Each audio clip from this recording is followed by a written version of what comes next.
I received a question in response to my video of Leopold Mozart's Allegro moderato in F major. The question was about Alberti Bass technique. It reads, "Can you please post a video about Alberti Bass technique?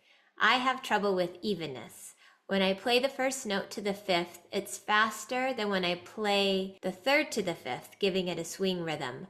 I also don't really know how to position my hands, flat, curved, how much wrist movement.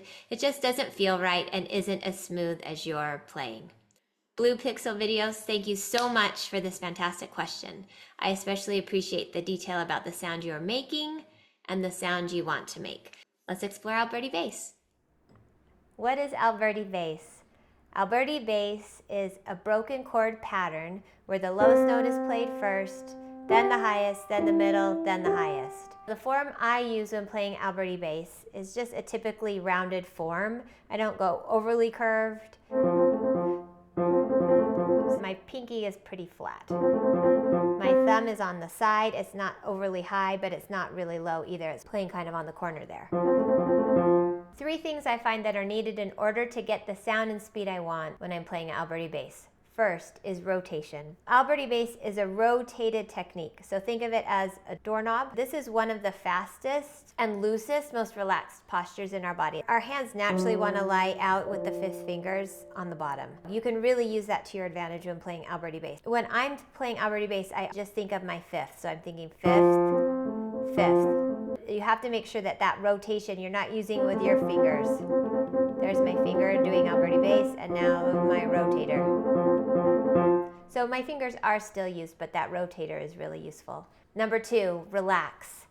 You have to be relaxed to play an even and fast Alberti Bass. If you're used to playing fingers in the air, that's one of the best indications that you're not playing relaxed. Because in a relaxed state, our fingers are not up in the air like this. In a relaxed state, they would all be following gravity and touching a key. That's one of the things you can really watch, is that all your fingers are down on the touching a key and stay on a key. 3, ghosting. I like playing my Alberti Bass as soft as possible, especially if you're trying to get it fast. You can't be doing it loud. It's got to be super fast. I practice not hearing all the notes, just going for that 5th. A few drills that you can practice. 1 is grouping. Practice just the outside first, giving a special attention to the 2nd, 5th finger. So this thumb is really used for the purpose of getting your 5th finger back. So I'd start it just isolated, then add. So once you get comfortable with that and can speed that up, that might take a while, then you just add on the middle note now. And then add on to the next thumb. Actually, I don't like that because it doesn't serve my purposes. I would go all the way back to the 5th finger, so. Practice just 1 as fast as you can. Again, if you're tight at all and trying to control this, it's not going to work. Then do 2 in a row. Keeping all your fingers on the key and relax your hand. So if you can't do that, that's a foundational issue. You have to go back and get that in your hand, because Alberti Bass requires that you're completely relaxed. Focusing on the 5th. I'm ghosting all the upper notes and just focus on the 5th. So that's a pretty slow 5th, but a pretty fast Alberti Bass. To address the evenness, so if you're coming back and this is faster, right?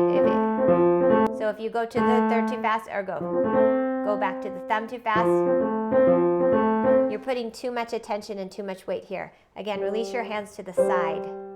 But if you're uneven, it's because you're flipping too much to your 1 and 3.